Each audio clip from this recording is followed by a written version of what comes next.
გუდაურში სამთო სათხილამურო სპორტში საქართველოს თასის გათამაშების მე-6 დასკვნითი ეტაპი დასრულდა. მოთხილამურეებმა კუდების ფერდობზე სხვადასხვა ასაკობრივ კატეგორიებში 11, 12 და 13 აპრილს იასპარეზეს. საუკეთესო შედეგის მქონე სპორტსმენები საზეიმოდ დაჯილდოვდნენ.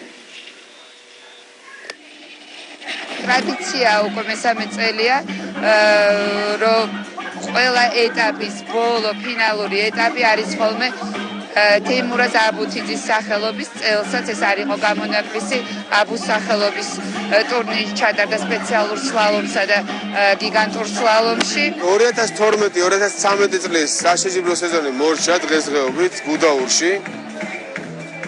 ბოლო ეტაპი იყო აბუს სახელობის ეტაპი. და აქედან გამომდინარე გამოვლინდნენ გამარჯვებულები, აბსოლუტური ჩემპიონები მთლიანობაში საქართველოს თასის გათამაშების. გამოშვებას